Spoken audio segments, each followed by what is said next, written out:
Coming up in this episode, we pass through a tunnel that makes us feel as though we're in a TV series called Time Tunnel. Sludge gets very vocal. And we find out why the bombing of Coventry Cathedral nearly did away with the Blitz spirit of the English people. And we look at its stark, modernist replacement, the new cathedral. And we also get a nocturnal visit from a rather strange young man.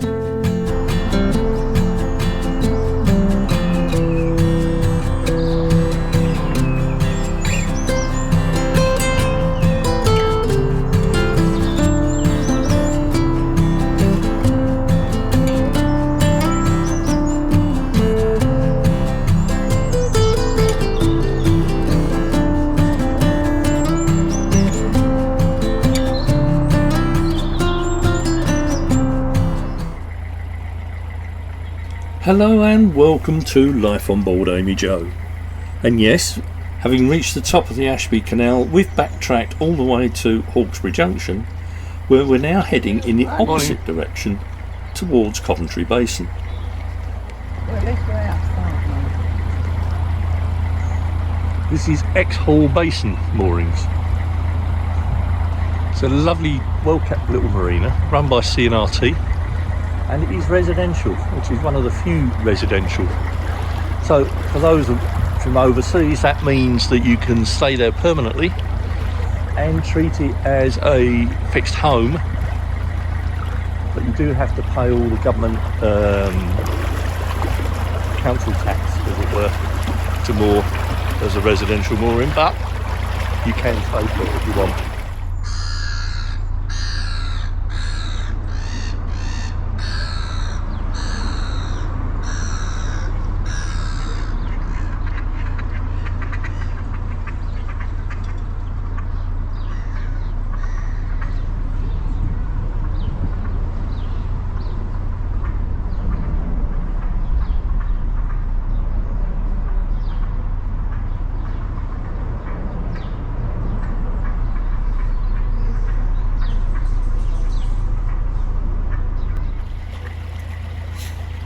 I'm guessing that's one sofa that won't wear out very quickly.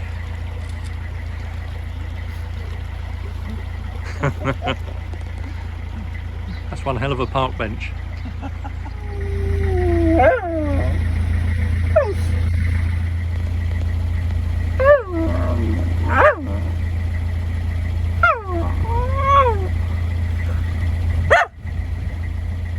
What?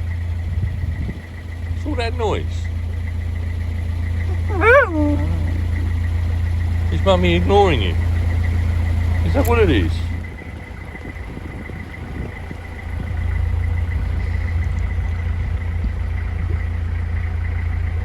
So far this stretch of the Coventry Arm isn't very pretty, I have to say, and there is lots of rubbish in the canal, which is typical of a city. You expect that, so let's hope the basin is much better.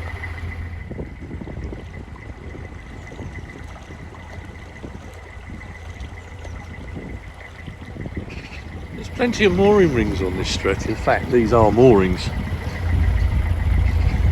But I'm always wary of stopping when there are no boats on the moorings. Makes you wonder why, doesn't it? Behind the bushes there is a Tesco Extra here. And it says it's open 24 hours. So that's useful to know on the way back.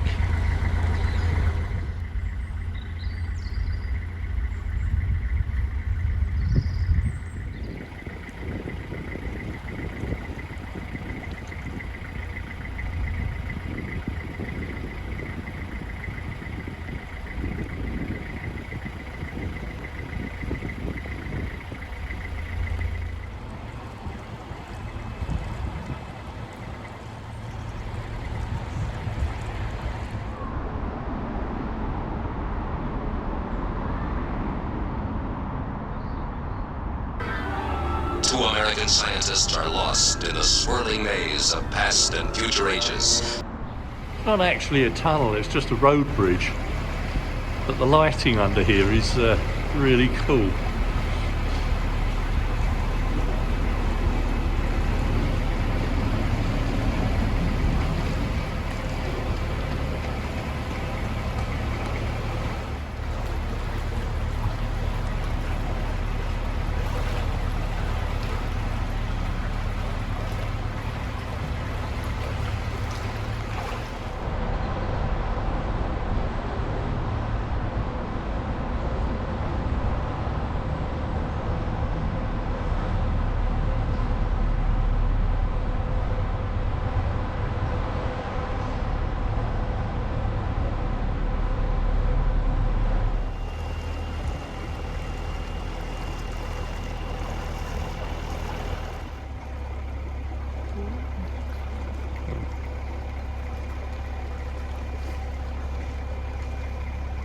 Another shopping trolley.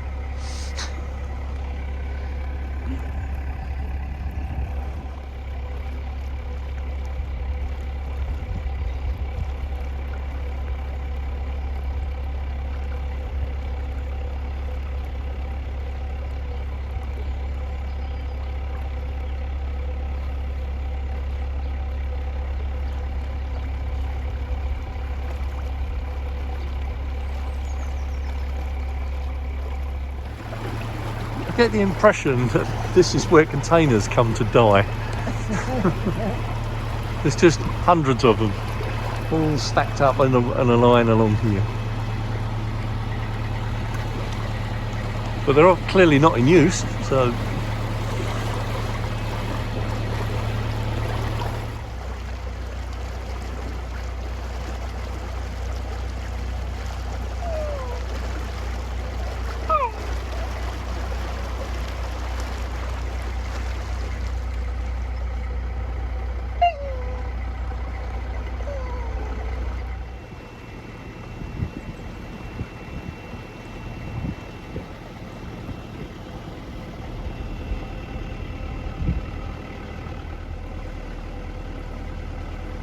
woven colours.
They're going back, so we're going to wind here and then reverse.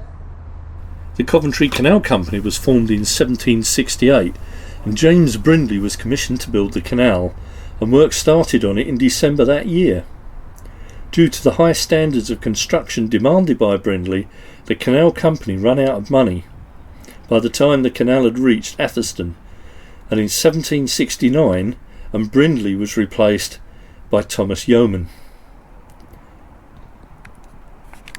Coventry Basin was opened in 1769 and was expanded in 1788. It's situated just north of Coventry city centre and just outside the city's inner ring road. Many of the buildings and the site itself was restored between 1993 and 1995. The canal bridge, canal house and warehouses are all Grade 2 listed buildings. The basin has witnessed many fascinating changes over the years. It used to serve as an industrial hub for the North Warwickshire collieries. Goods were loaded and unloaded here and then bound towards the Midlands via the Trent and Mersey Canal or the Oxford Canal towards London. But as the use of canal transportation of goods declined throughout the 20th century, mainly due to the closure of collieries, by 1950s the basin had fallen into dereliction. The City Council was considering closing and draining the canal, but in 1957 the Coventry Canal Society was established with the aim of saving the canal and promoting its use and maintenance. The Society's efforts over the last 60 years, in partnership with the City Council, British Waterways and Canal and River Trust, can be seen as the canal has become an important leisure and environmental resource for Coventry. On the 14th of November 1940, the Luftwaffe launched its most devastating bombing raid of the Second World War so far. The target was Coventry, a manufacturing city in the heart of England, with a beautiful medieval centre. The result was a shocking collapse of social order that caused thousands to flee and challenged the notions of Britain's Blitz spirit. That fateful night, 449 German bombers dropped 30,000 incendiary bombs and some 1,600 high explosives. It killed 568 people and damaged 71 factories and 41,500 homes, of which 2,306 were totally destroyed. As dawn broke over a ruined city, a horrific scene of destruction greeted the survivors. Homes and factories were flattened, and many buildings were consumed by flames so intense the city's sandstone brickwork glowed red. In the aftermath of the bombing, more than half of the city's population fled the city, streaming out into the countryside to stay with friends or relatives, or in some cases to sleep in fields. The Luftwaffe's attack on Coventry was one of the heaviest and best targeted raids up until that point.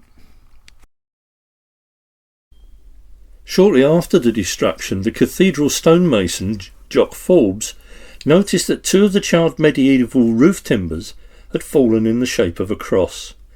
He set them up in the ruins, where they were later placed on an altar of rubble with the moving words "Father forgive" inscribed in the sanctuary wall.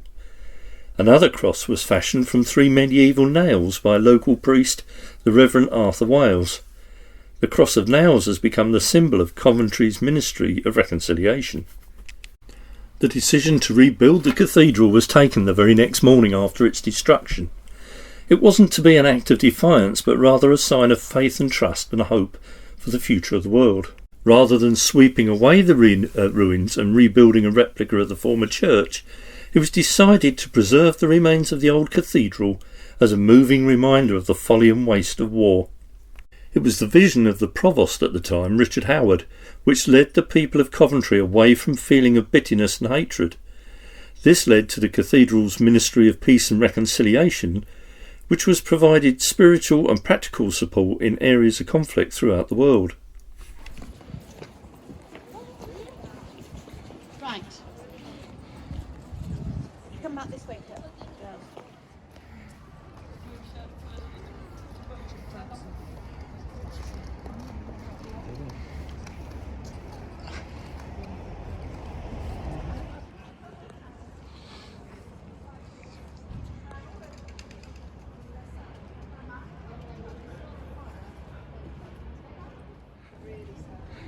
When these two get together, they always get up the mischief. I'm in my pulpit.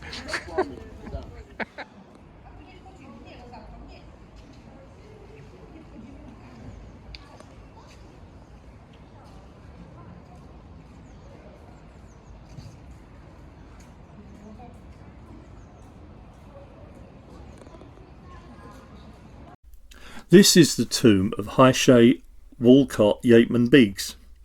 He was born 2nd of February 1845 and was an influential Church of England clergyman who served as the only Bishop of Southwark and latterly as the inaugural Bishop of the restored See of Coventry Cathedral. After Yeatman Biggs' death, a bronze effigy of him was commissioned from Hamo Thornycroft, and it was the only artefact to survive more or less intact of the bombing of the Coventry Cathedral in 1940.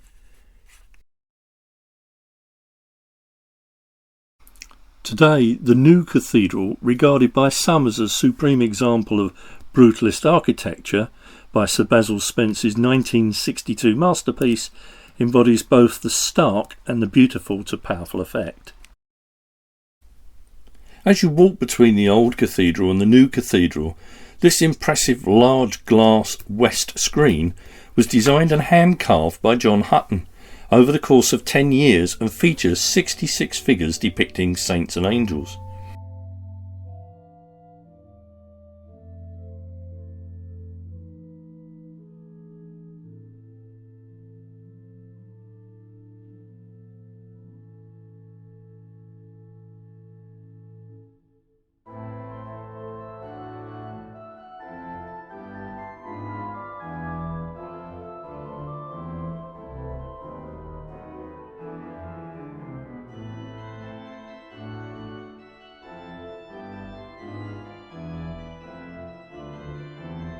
This impressive tapestry of Christ in glory was designed by Graham Sutherland and was woven by hand on a 500-year-old loom, and was at one point the largest continuously woven tapestry in the world. It stands 23 metres tall and 12 metres wide and weighs about a tonne. The tapestry depicts the risen Christ seated in the glory of heaven environment, surrounded by the symbols of the four evangelists: the man representing St. Matthew, the lion representing St. Mark, the bull or calf representing St. Luke, and the eagle St. John.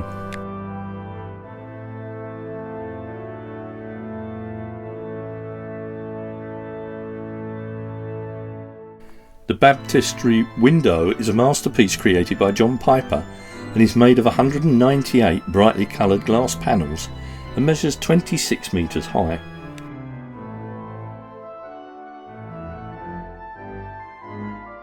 The Chapel of Unity binds the Church of England and the Free Churches together for Christian service in Coventry, and was born out of the sufferings of the war and the enthusiasm of the church leaders. The form conceived by architect Sir Basil Spence for the Chapel of Unity was that of a tent, the temporary home of a people always ready to move onwards. The exterior walls are clad with green Westmoreland slate, which contrasts pleasantly with the pink sandstone of the cathedral.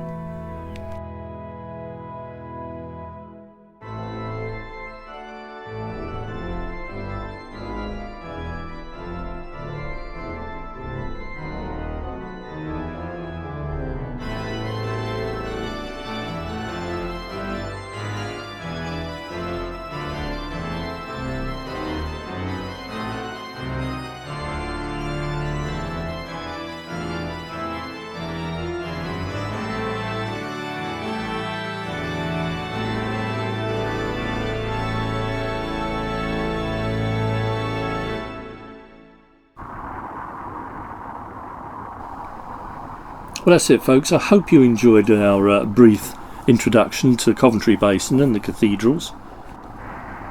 Before we go, though, we'll just leave you with this video. See what you make of what this young man is doing. We've no idea whatsoever. Thanks for watching. Bye.